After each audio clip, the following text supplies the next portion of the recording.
샬롬 할렐루야. 창세기 1장 1절 태초에 하나님이 천지를 창조하시니라.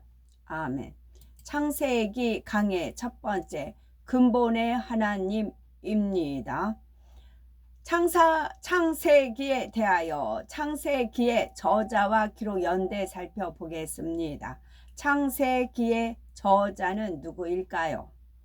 디모데후서 3장 16절에 모든 성경은 하나님의 감동으로 된 것이라 한 대로 창세기의 저자는 하나님이십니다. 그리고 하나님으로부터 이 내용을 받아서 기록한 사람은 모세이지요. 물론 창세기에는 모세가 이것을 기록했다는 표현이 안 나옵니다. 그러나 일반적으로 창세기, 출애굽기, 레위기, 신명기, 민수기를 모세오경이라 하여 모세가 기록한 것으로 봅니다. 모세는 이스라엘 백성들을 출애굽시켜 가나안 땅을 향해 가는 동안 시내산에 40일 금식 기도를 통해 하나님과 깊이 교통하였지요. 그때 모세는 하나님께로부터 십계명을 비롯한 모든 계명과 율례, 성막의 식양 등을 받았습니다. 보통 이스라엘 백성이 출애굽하여 광야 생활을 했던 시기를 대략 BC 1450에서 1410년경으로 추정을 합니다. 창세기도 그 시기 곧 지금으로부터 약 3400여 년 전에 기록된 것으로 봅니다. 두 번째, 창세기의 구조와 주제입니다. 창세기의 구조는 크게 두 부분으로 나눌 수가 있습니다. 제1부는 1장부터 11장까지인데 여기에는 창조 역사와 인류의 타락, 노아 홍수와 바벨탑 사건이 나오지요. 제2부는 12장부터 마지막 장인 50장까지입니다. 여기에는 아브라함, 이삭, 야곱, 요셉의 일대기가 나옵니다. 아버지 하나님께서 이러한 내용의 창세기를 통해 선포하시려는 메시지가 있지요. 그것은 바로 하나님이 창조주이시고 만유의 통치자이시며 인류 역사의 주관자이시다라는 것입니다. 시편 96편 10절을 보면 열방 중에서는 이르기를 여호와께서 통치하시니 세계가 굳게 서고 흔들리지 못할지라 저가 만민을 공평히 판단하시리라 할지로다 했습니다. 이런 하나님 앞에서 한낱 피조물임에도 불구하고 창조주 하나님을 경외하지도 않고 인정하지도 않는 사람들이 너무나 많지요. 이에 로마서 1장 21에서 23절에는 하나님을 알되 하나님으로 영화롭게도 아니하며 감사치도 아니하고 오히려 그 생각이 허망하여지며 미련한 마음이 어두워졌나니 스스로 지혜 있다 하나 우둔한 자가 되어 썩어지지 아니하는 하나님의 영광을 썩어질 사람과 금수와 버러지 형상의 우상으로 바뀌었느니라 했습니다. 또한 로마서 1장 25절에는 이는 저희가 하나님의 진리를 거짓 것으로 바꾸어 피조물을 조물주보다 더 경배하고 섬김이라 주는 곧 영원히 찬송할 이시리로다 아멘 했습니다. 사람의 본분은 창조주 하나님을 경외하며 하나님의 뜻대로 사는 것입니다. 그렇게 살 때 가장 행복하며 결국에는 영생을 얻을 수가 있습니다. 그런데 마지막이 가까울수록 하나님을 대적하여 높아진 사상과 이론이 이 세상에 만연한 것을 봅니다. 그러나 우리 하나님만이 유일한 창조주이시며 어제나 오늘이나 영원토록 살아 역사하십니다. 하나님이 창조주이심을 증명할 수 있는 자료는 얼마든지 많습니다. 로마서 1장 20절에는 창세로부터 그의 보이지 아니하는 것들 곧 그의 영원하신 능력과 신성이 그 만드신 만물에 분명히 보여 알게 되나니 그러므로 저희가 핑계치 못할지니라 했습니다. 마음이 선한 사람들은 자연 만물만 보고도 창조주의 존재를 인식하고 마음으로부터 경외하는 삶을 삽니다. 그런데 하나님께서는 마음이 선하지 않은 사람들이라도 세상 지식과 이론들을 앞세워 하나님을 부인하는 사람들이라도 그들을 버리지 않으십니다.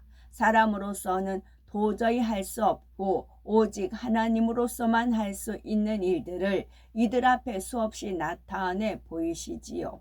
그러한 일들을 보고라도 창조주 하나님을 믿게 하려 하시는 것입니다. 누구든지 믿고 구원에 이를 수 있도록 오늘도 쉼없이 일하고 계시는 것입니다. 그러므로 우리는 전 세계의 많은 사람들에게 이러한 창조주 하나님의 살아계신 증거를 열심히 전해야 하지요. 더 많은 사람들이 하나님이 창조주이심을 알고 하나님을 경외할 수 있도록 해야 하는 것입니다. 우리는 창세기 강해를 통해서 믿음이 더해지고 하나님을 중심에서 경외하고 더욱 사랑하시기 바라고, 그래서 하나님께서 인간을 창조하신 목적에 참으로 합당한 우리가 되었으면 좋겠습니다. 세 번째, 창세기 강해를 전할 때 유의할 점 살펴보면 앞서 잠시 언급했듯이 창조의 역사를 온전히 이해하기 위해서는 창조 이전에 대해서 알아야 합니다. 그래서 앞으로 창조 이전의 일들에 대해서 말씀드립니다. 사실 성경에는 창조 이전에 대한 기록이 자세히 나오지는 않습니다. 그러나 전혀 없는 것은 아니지요. 읽어도 깨닫지 못하여 알지 못할 뿐입니다. 태초부터 계신 하나님에 대해서 알기를 우리는 말씀을 통해서 깊은 영의 말씀을 다른 사람에게 전할 때 삼가 주의해야 할 것이 있습니다.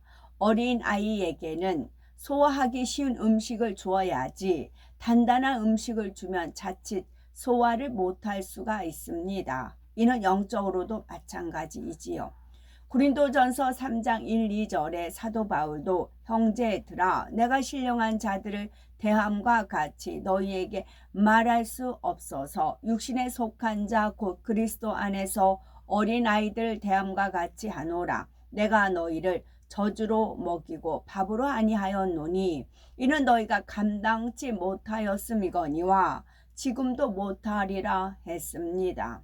믿음이 어린 분들에게는 우선 십자가의 도나 믿음의 분량 같은 말씀을 심어주는 게 좋고, 또한 하나님의 살아계신 증거들을 통해 우선 믿음이 성장하도록 도와줘야 합니다. 이해하기도 어렵고 감당하기도 어려운 깊은 영의 말씀을 먹인다면 오히려 그 영혼에게는 해가 될 수도 있습니다. 두 번째, 천지 창조 이전의 태초의 하나님. 1절에 나오는 태초란 하나님께서 천지 창조를 시작하신 시점입니다. 그런데 요한복음 1장 1절에도 태초에 말씀이 계시니라, 이 말씀이 하나님과 함께 계셨으니 이 말씀은 곧 하나님이시니라 하여 태초라는 시점이 나옵니다. 여기서 말하는 태초는 창세기 1장 1절의 태초보다 훨씬 앞선 시점입니다. 천지 창조 이전, 즉 사람의 시간 개념으로는 이해할 수 없는 아득히 오래전의 시점이지요. 하나님께서는 천지 창조 이전의 태초부터 스스로 계셨습니다. 출애굽기 3장 14절에 하나님께서 모세에게 자신에 대해서 설명해 주시기를 나는 스스로 있는 자니라 말씀하신 대로이지요. 하나님은 홀로 완전하신 분이시기에 누가 하나님을 낳은 것도 아니며 원래부터 스스로 계셨습니다. 그러면 영원 전부터 스스로 계셨던 하나님은 과연 어떤 모습이셨을까요? 창세기 1장 27절을 보면 하나님이 자기 형상 곧 하나님의 형상대로 사람을 창조하시되 남자와 여자를 창조하시고 했습니다. 이는 하나님께서 첫사람 창조하실 때 하나님의 형상을 따라 창조하셨다는 말씀입니다. 그러므로 하나님께서 사람을 창조하실 때는 사람과 같은 모습이셨음을 알 수가 있지요. 그러나 처음부터 사람과 같은 모습으로 계셨던 것은 아닙니다. 원래는 사람과 같은 모습이 아니셨는데 어느 시점에 이르러 사람과 같은 모습이 되셨지요. 세 번째, 근본의 하나님. 그러면 사람과 같은 형상을 입기 전의 모습, 곧 근본의 하나님의 모습은 어떠셨을까요? 끝없이 넓은 우주에 아름다운 빛들이 가득한데, 끝없이 넓은 우주에 아름다운 빛들이 가득한데 그 빛들이 물결치듯 넘실거리는 장면을 상상해 보시기 바랍니다. 그리고 물결치는 빛 속에서 나오는 웅장하면서도 맑고 청아한 소리를 상상해 보시기 바랍니다. 근본의 하나님의 모습은 이와 비슷했습니다. 정리해 보면 근본의 하나님은 소리를 머금은 빛의 형태로 근본의 우주를 가득 채우고 계셨지요. 여기서 근본의 우주란 지금 우리 눈에 보이는 우주와 다릅니다. 지금 우리 눈에 보이는 우주는 육의 세계입니다. 그러나 근본의 우주는 육의 세계가 아니며 영의 세계입니다. 근본의 하나님께서 홀로 계실 때는 오직 영의 세계만 있었습니다. 우리 눈에 보이는 우주가 언제 생겼는지는 나옵니다. 근본의 하나님은 크게 두 요소, 곧 빛과 소리로 이루어졌습니다. 먼저 근본의 빛에 대해서 살펴보겠습니다. 근본의 빛은 어떤 형태는 없으되 굳이 표현하자면 마치 흐르는 물결과 같습니다. 빛의 물결이 온 우주를 흐르고 있었지요. 근본의 빛은 무지갯빛이 감도라 아름다우며 눈부시게 밝고 찬란합니다. 만약 수많은 종류의 보석들을 한 곳에 가득 쌓아놓고 강렬한 빛을 비춘다면 가지각색의 빛들이 보석들로부터 반사되어 나올 것입니다. 그 빛들은 어떤 형태를 가진 것은 아니지만 마치 흐르는 물결처럼 빛의 물결이 넘실거리게 됩니다. 이 세상에 있는 것 중에서 이러한 근본의 빛과 가장 유사한 것은 오로라이지요. 오로라는 극광 혹은 북광이라고도 하며 주로 극지방에서 최고층 대기 중에 나타나는 발광 현상입니다. 태양으로부터 대전 입자가 극지 상공의 대기를 이완하여서 일어나는 현상으로서 빨강, 파랑, 노랑, 연두, 분홍 등의 색채를 보입니다. 마치 아름다운 빛깔의 엷은 커튼을 하늘에 쳐놓은 것 같기도 하고 빛의 물결처럼 하늘에 흐르는 듯도 합니다. 그 장면이 너무나 아름다워서 이 오로라를 실제로 본 사람들은 평생 그것을 잊지 못한다고 하지요. 하나님의 근본의 빛은 오로라와는 비교도 할 수 없을 만큼 훨씬 더 아름답고 찬란한 빛을 냅니다. 그 수를 헤아릴 수 없을 만큼의 여러 빛들이 동시에 품어져 나오되 그 빛들이 하나로 부드럽게 어우러져 온 우주에 물결치듯 흐르고 있었습니다. 그래서 요한일서 1장 5절에 하나님은 빛이시라. 그에게는 어둠이 조금도 없으시니라 한 것입니다. 물론 하나님은 빛이시라는 말씀에는 빛은 영적인 빛을 의미하기도 하지요. 비진리인 어둠과 상반된 개념으로서 진리, 선, 사랑이 영적인 빛에 해당이 됩니다. 하나님은 이런 영적인 의미의 빛인 동시에 근본의 모습 자체가 빛이셨습니다. 근본의 하나님은 빛 속에 소리를 머금고 계셨죠. 혹시 우리는 바람결에 소리가 함께 실려 오는 것을 들어보신 적 있으신지요? 바다에서 불어오는 바람 속에는 멀리 있는 파도의 소리가 은은하게 실려옵니다. 숲으로부터 불어오는 바람 속에는 나뭇잎들이 흔들리며 서로 부딪히는 소리가 함께 실려오기도 합니다. 바람 속에 소리가 실려오는 것처럼 근본의 하나님은 빛 속의 소리를 머금고 계셨지요. 이 근본의 소리는 다른 어느 곳에서 실려온 것이 아니라 근본의 빛 자체에서 울려났습니다. 그리고 바람의 소리가 실려 바람이 가는 곳에 소리도 퍼지듯이 근본의 소리도 근본의 빛과 함께 온 우주를 감싸며 퍼져나갔습니다. 하나님의 음성을 친히 들어보신 분들은 아마 영원토록 그 소리를 잊지 못할 것입니다. 하나님의 음성은 우렁차면서도 너무나 맑고 깨끗합니다. 요한계시록 1장 15절에 주님의 음성이 많은 물소리와 같다 하였지요. 그만큼 주님의 음성이 웅장하면서도 맑고 깨끗하다는 표현입니다. 이처럼 하나님의 근본의 소리는 너무나 맑고 투명하며 감미롭고 부드러우면서도 온 우주를 울릴 만큼 웅장한 소리입니다. 이 소리를 굳이 이 땅의 소리로 표현을 하자면 맑고 깨끗한 수정과 같은 보석이 서로 부딪혔을 때 울려나는 소리나 얇고 투명한 유리가 서로 부딪히면서 울려나는 소리와 유사하지요. 혹시 겨우내 얼었던 호수의 얼음이 봄이 되면서 녹아 갈라지며 내는 소리를 들어보신 분이 있다면 우렁차면서도 맑고 깨끗한 소리가 무엇인지 아실 겁니다. 극지방에서도 오랜 세월 얼어있던 얼음들이 녹아 갈라질 때가 있는데 그때 울려나는 소리는 너무나 크고 맑고 깨끗해서 매우 먼 곳까지 퍼진다고 합니다.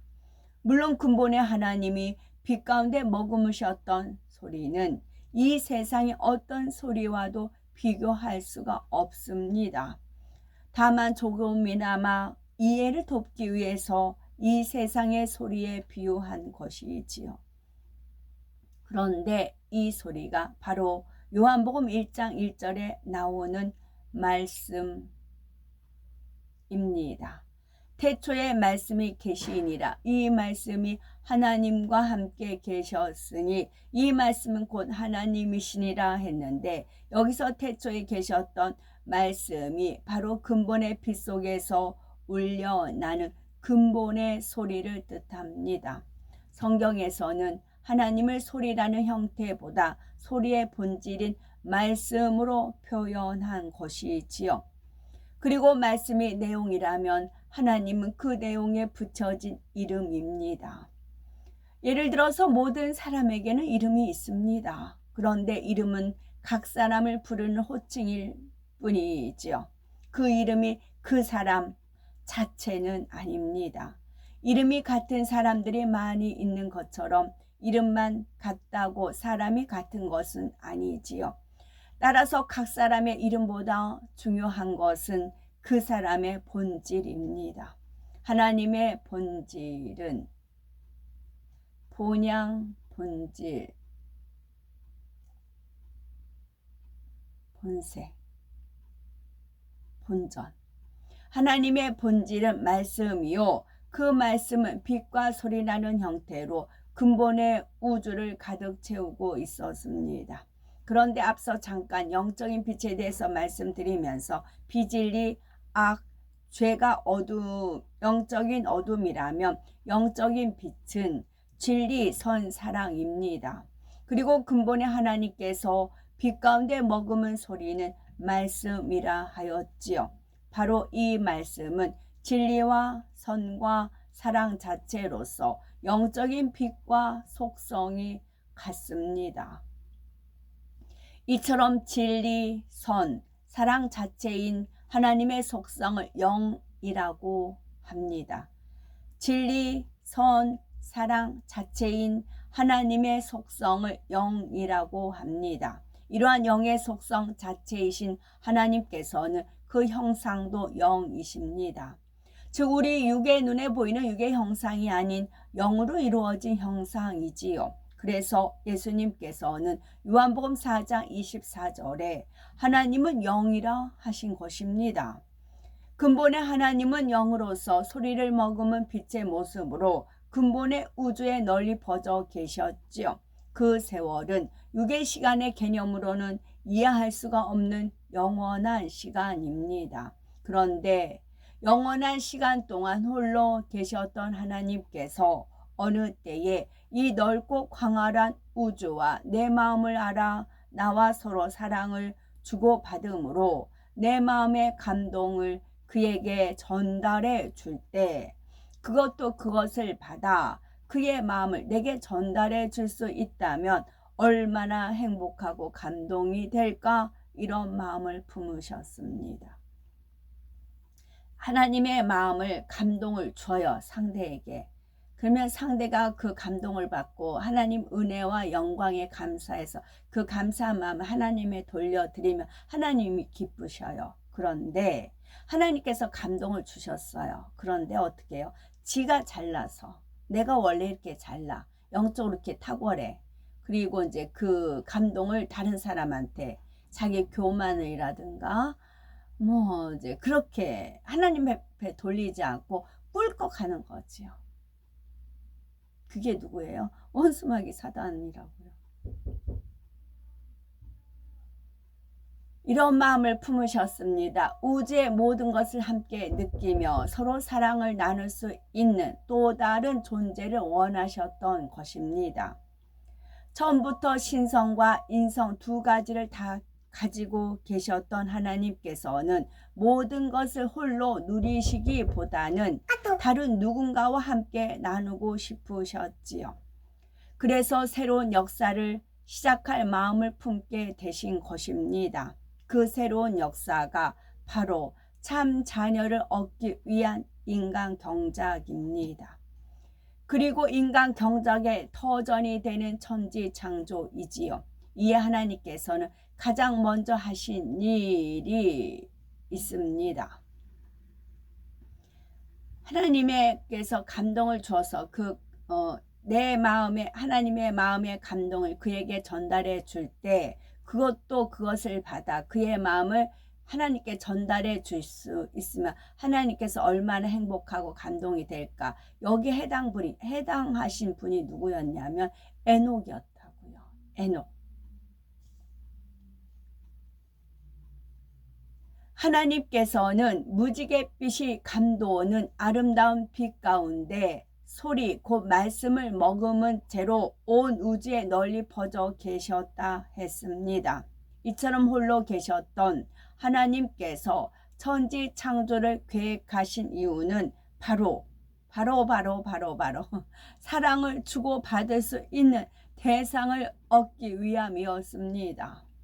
하나님께서는 사랑을 받으시기 위해 또한 사랑을 주시기 위해 인간 경작의 역사를 시작하셨습니다.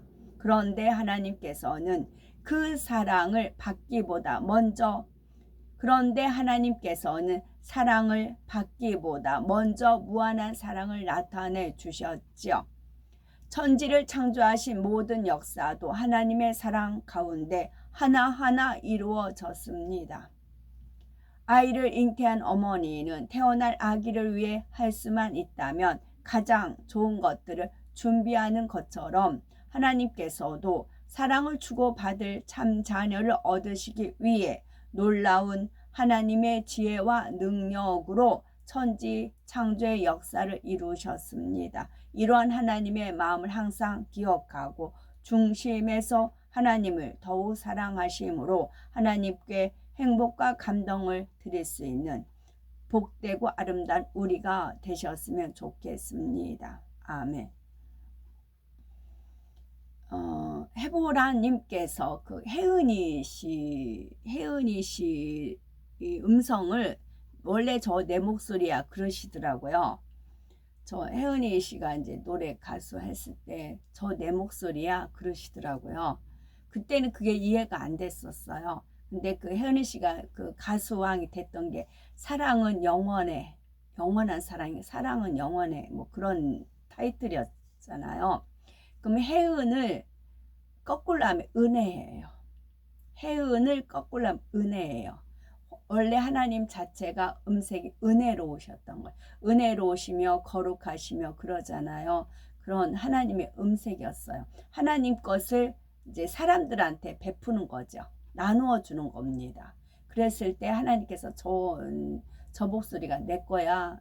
에브라님께서 그러신 적이 있으셨어요. 그래서 혜은이를 거꾸로 넣으면 은혜이다 라는 거죠. 그래서 우리 목소리가 하나님의 은혜 가운데 임하면 우리 목소리가 목소리만 들어도 은혜롭다. 그런 표현이 나오는 것입니다. 그래서 저는 음색을 듣고 이게 하나님이 씨가 배어 있는가, 하나님 DNA 이제 그것이 빛이 있는가 어둠인가 음색만 들어도 알 수 있는 이유가 그거예요. 헤브라님한테 저는 공부를 했기 때문이죠. 아멘, 샬롬.